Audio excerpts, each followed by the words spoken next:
Això és el Power Monday Podcast.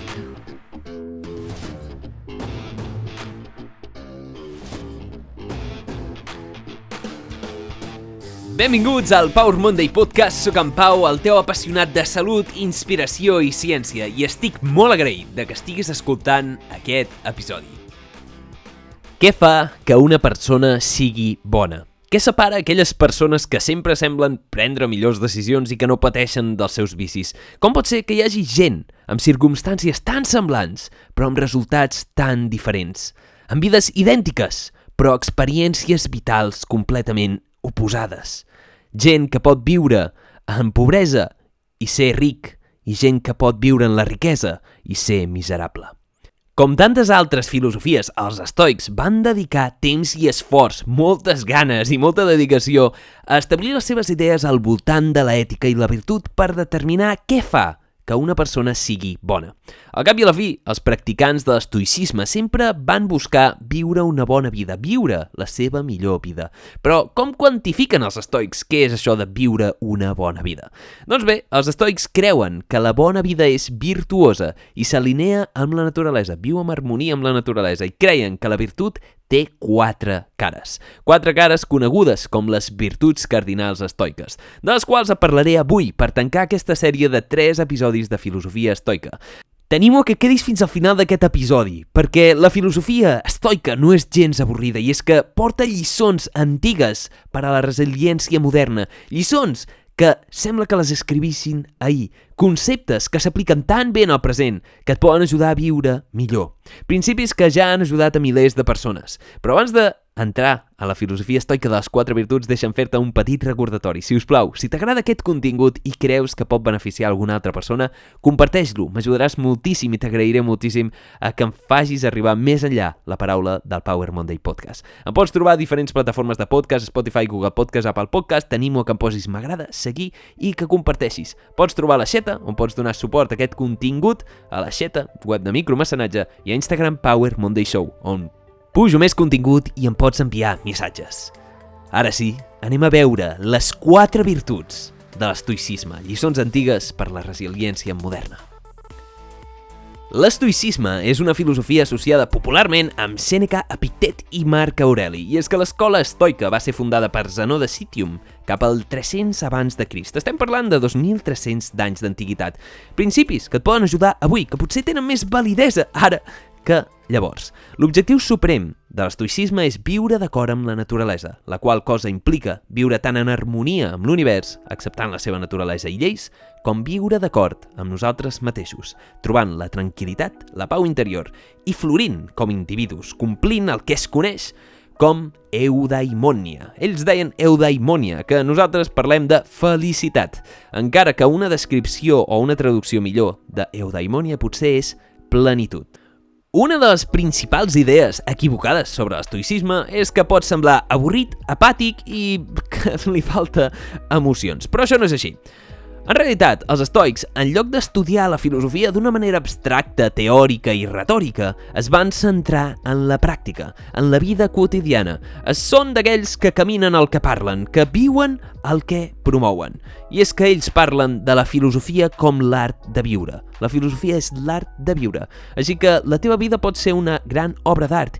I segons els estoics, es pot millorar o depèn de les 4 virtuts estoiques, que són les següents. Són el coratge, la justícia, la temprança i la saviesa. Aquestes 4 virtuts que han influenciat fortament el cristianisme i també en parla Plató i Aristòtil són molt importants i tenen molts anys d'antiguitat i, creu-me, poden ajudar-te a viure millor. Però potser ens podem preguntar abans de veure quines són les virtuts o què volen dir les virtuts, què vol dir virtut? La paraula virtut prové de la paraula llatina virtus, que significa excel·lència moral. Els antics romans utilitzaven aquesta paraula per referir-se a totes les coses excel·lents, qualitats de les persones, incloses la força física, la conducta valenta i la rectitud moral. Ser virtuós és l'excel·lència en l'ésser humà, que dona pas a la felicitat i a l'harmonia. Els estoics sostenien que la virtut és l'únic bé real i, per tant, necessari, suficient per a la felicitat o la satisfacció o la pau interior. Aquestes virtuts es poden entendre com una manera de viure amb harmonia amb nosaltres mateixos, amb les altres persones i amb els esdeveniments externs del món. Els estoics utilitzen la saviesa per viure d'acord amb la naturalesa, la justícia per viure en harmonia amb les altres persones com a part d'una comunitat, el coratge i la temprança per viure i abraçar el destí al qual estem sotmesos respecte als esdeveniments externs. No sé si recordes els 2 últims episodis, Amor Fati i Memento Mori. Estimar el teu destí i recordar que ets mortal. Aquestes 4 virtuts, per descomptat, estan totes relacionades. Cal, per exemple, tenir saviesa moral per aplicar les accions i fer justícia, o cal tenir temprança per tenir coratge i viceversa. Però deixem-nos de paraules complicades i anem a veure, una a una, les 4 virtuts estoiques per viure la teva millor vida, que potser et poden ajudar, com han ajudat a milers de persones al llarg de la història, a gaudir d'aquesta existència. Començarem per la primera de totes, la saviesa. La saviesa o la prudència, la virtut més destacada de les virtuts estoiques, s'obté a través de l'aprenentatge, la discussió i l'assaig i l'error, que ve a ser viure intencionadament i fer-te preguntes. És més necessari que mai avui tenir saviesa per navegar aquest món. I Sèneca ens explica el següent. Diu, un home amb els cabells blancs i arrugues no ha viscut molt, només fa molt temps que existeix. Un home amb els cabells blancs i arrugues no és que hagi viscut molt, sinó que fa molt temps que existeix. Els savis són aquells que viuen el temps que viuen, no que existeixen.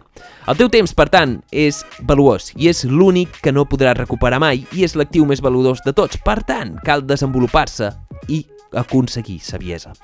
Els estoics tenien un ideal, l'ideal del savi, i és que creien que la persona que ha assolit la coherència perfecta en el funcionament de les seves facultats racionals, és a dir, una persona sàvia, no existia, però sí que era un ideal al qual aspirar. El savi ideal al qual no arribaràs mai és el cas d'aspirar per ser excel·lent. Els estoics ens parlen que la saviesa és saber distingir la naturalesa del bé, és a dir, saber quines són les virtuts, del mal, que són els vicis, i les coses que són indiferents, coses que no et beneficien ni et perjudiquen. Per tant, la saviesa és, en essència, entendre les coses importants i saber distingir les coses que pots canviar de les que no pots canviar. La saviesa és una virtut més necessària que mai avui en dia. És clau avui per navegar el món, i tant com ho va ser en el món antic. I és que avui és important saber distingir les grans agregacions d'informació que hi ha a la teva disposició i aplicar la saviesa real que necessites per viure una bona vida. Saber distingir les coses que depenen de tu de les que no depenen de tu i també saber trobar aquella informació que és necessària perquè puguis viure millor. És clau que estudis, que tinguis la ment sempre oberta. I és que Epictet va dir una vegada, no pots aprendre allò que creus que ja saps. I és que és cert, el teu objectiu no és només adquirir informació, sinó adquirir la informació adequada i fer-ne un ús adequat. En essència, la saviesa és saber veure les coses que depenen de tu i les coses que no depenen de tu. Les coses que depenen de tu, per exemple, són com respons a les externalitats, els pensaments que tens de manera recurrent, els teus hàbits, les teves accions, les persones amb les que et relaciones, com et presentes al món. El que no depèn de tu és el temps que faci avui quan surtis, si plou, si neva, si tens calor, si tens fred, si el teu cap és un capullo, és una persona tòxica, o si avui el Barça ha perdut o ha guanyat. Aquestes coses no depenen de tu. El que sí que depèn de tu és el teu comportament, com respons a les circumstàncies externes, i per això necessites saviesa. Però tot i ser molt savi, tot i saber què pots fer i què no pots fer, què depèn de tu i què no depèn de tu, fa falta la següent virtut estoica per actuar, que és el coratge. El coratge és el contrari de la covardia. Hem de defensar amb valentia allò en el que creiem, enfrontar-nos als reptes i a les lluites quotidianes sense queixes, sense comparacions i al mateix temps sent una bona persona. El coratge és lluitar per l'objectivitat, ja que la causa del patiment humà no són les coses del món, sinó les nostres creences sobre les coses. No és el que et passa, sinó què interpretes que passa. Hem d'intentar percebre el món tal com és en si mateix, sense color subjectiu, que tendim a atribuir-li de manera automàtica. Tot allò que experimentem pot passar per un motiu, però el motiu depèn de la teva interpretació. Per als estoics, el coratge també s'entén com la resistència al dolor, al malestar i fins i tot a la mort. I el coratge, amic meu, no és no tenir por, sinó abraçar la por. Coratge per afrontar la desgràcia, per afrontar la mort, per arriscar-se pel bé dels altres, coratge per mantenir els teus principis, fins i tot quan els altres se'n surten o són premiats per ignorar els seus principis. Coratge per dir el que penses en insistir en la veritat, coratge per acceptar-te, per perdonar-te i coratge per prendre acció, sabent que pots fallar. El coratge és necessari per seguir endavant, per viure la teva millor vida, perquè la por sempre estarà allà. Així que, abraça-la. Abraça-la. Amor fati, el coratge és una virtut més necessària que mai. Però el coratge és molt important tenint en compte la tercera virtut estoica de la que et parlaré ara, que és la temprança. La temprança. Què coi és la temprança, Pau? Aquesta paraula te l'acabes d'inventar? Doncs bé, la temprança en el seu ús modern es defineix com a moderació, autocontrol voluntari o disciplina. El filòsof Sèneca ens aporta unes reflexions avançades al seu temps, incisives i perspicaces, increïbles, que et poden ajudar perfectament al que estàs vivint ara. Diu així: els plaers, quan van més enllà d'un cert límit, no són més que càstigs. Els plaers, quan van més enllà d'un cert límit, no són més que càstigs. Els estoics creien que exercir la nostra autogestió els permetia alliberar-los dels límits del materialisme per centrar-se millor en viure una bona vida. Marc Aureli també va dir a Meditacions: si busques la tranquil·litat, fes menys, fes el que és essencial. I aquí és on entra Aristòtil a parlar de la temprança, de l'autodisciplina. I és que en realitat el que va inventar Aristòtil és la mitjana daurada. Diu que el ben viure es troba entre al mig de dos extrems. En un extrem hi ha la covardia o la deficiència de coratge i a l'altre tenim la imprudència, que és bàsicament massa coratge. D'això es tracta la temprança, o moderació, de no fer res en excés, fer el correcte en la quantitat correcta, de la manera correcta. Nassim Taleb, un filòsof, defineix l'estoïcisme com la dominació de les teves emocions, no l'eliminació de les teves emocions. No es tracta d'eliminar les emocions, sinó d'entendre-les i utilitzar-les pel teu propi benefici. La temprança avui és més important que mai, i és que, segons Aristòtil, no és només parlar d'extrems, sinó la saviesa de saber que el plaer a curt termini sol implicar dolor a llarg termini i al revés. En molts casos, el dolor a curt termini és necessari per comportar plaer estable a llarg termini. Moltes vegades hem de fer esforços a curt termini i constants per poder superar un petit dolor que ens pot portar un gran plaer. I el plaer intens a curt termini, fins i tot a nivell biològic, sempre comportarà dolor. Sempre comportarà dolor a llarg termini. Et posaré un clar exemple i veuràs molt bé què vull dir. El menjar basura o el menjar occidental i la salut és el clar exemple. I és que avui, més que mai, aquest menjar és superestimulant i a curt termini, no ens enganyem, està deliciós i estimula molt fortament els teus mecanismes de recompensa, et fa sentir de manera genial. Però aplicant la saviesa i la temprança, sabem que si no mengem aquests menjars basura, tindrem més felicitat a llarg termini, serem més estables, tindrem més salut, viurem més i viurem millor. Per això és necessari combinar la temprança i la saviesa. Un altre exemple és l'exercici. Per fer exercici hem de sucumbir una mica al dolor a curt termini.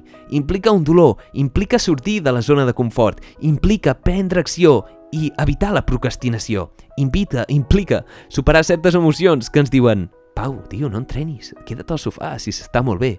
Això em dóna més plaer i vull evitar aquest dolor.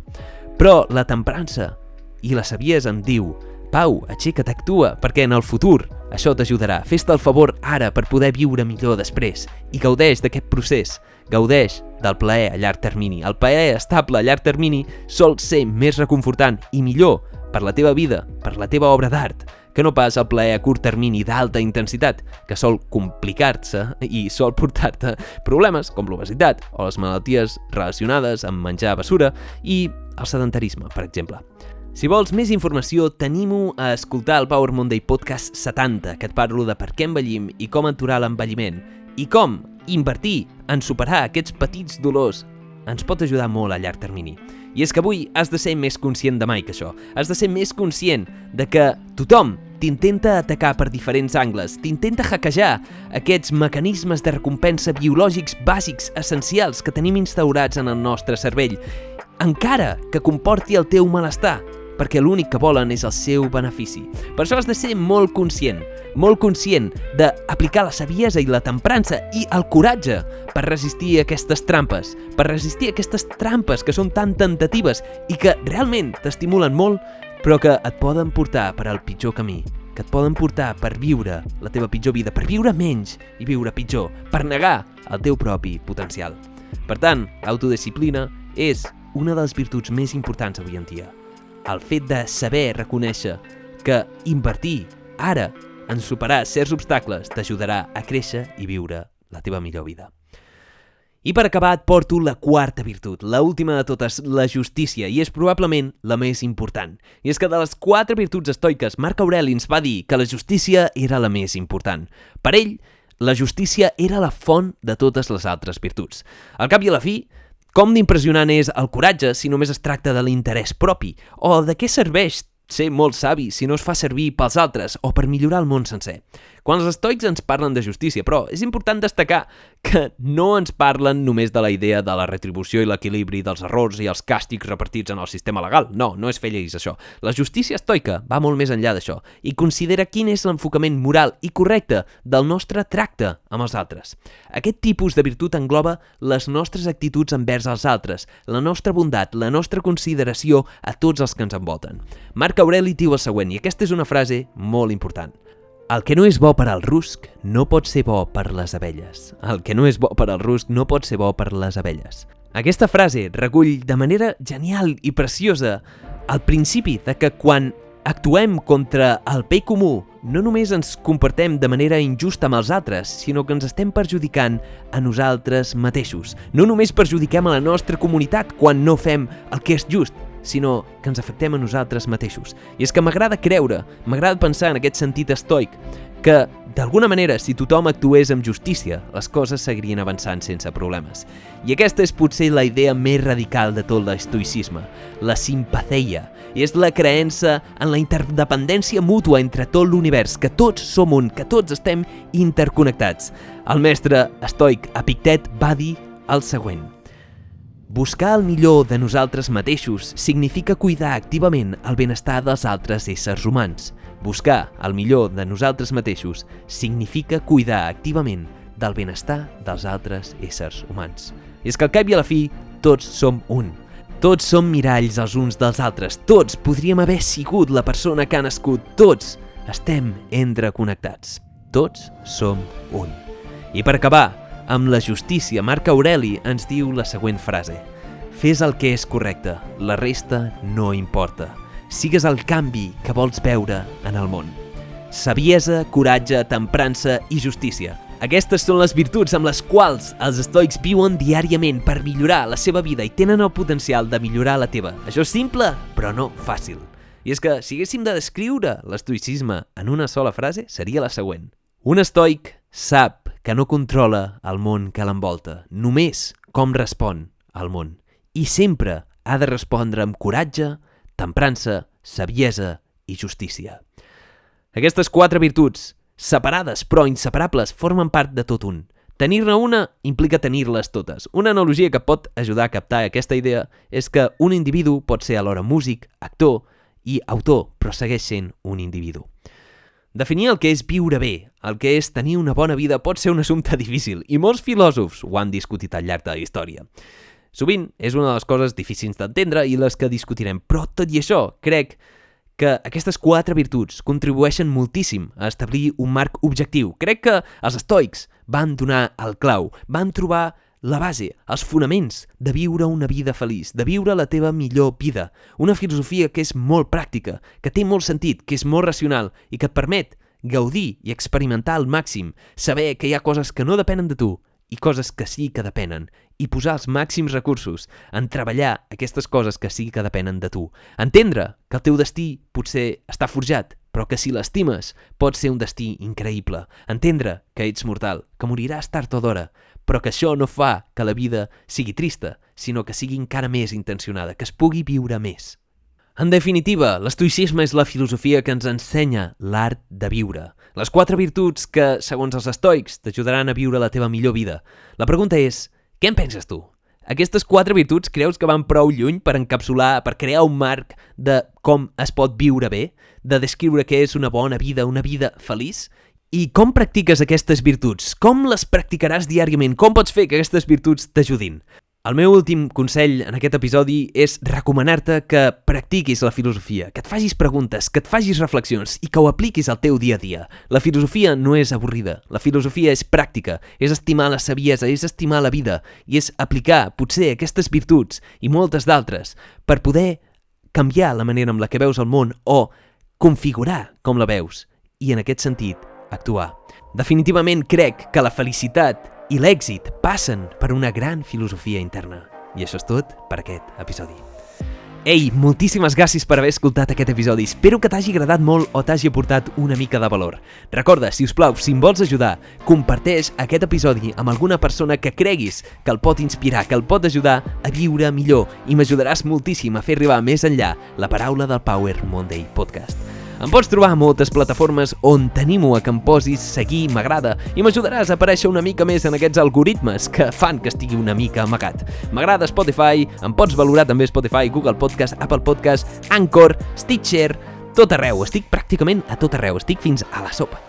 El cas és que també pots trobar a l'Aixeta, on pots donar suport a aquest contingut gratuït 100% en català que intenta promoure la inspiració i el coneixement basat en l'evidència perquè tu no hagis de fer aquestes revisions que faig jo. Per últim, em pots trobar a Instagram Power Monday Show i també t'animo a que facis un check a la descripció d'aquest episodi on pots trobar tots els enllaços dels que et parlo a cada episodi. Avui t'he portat les 4 virtuts cardinals essencials de l'estoïcisme.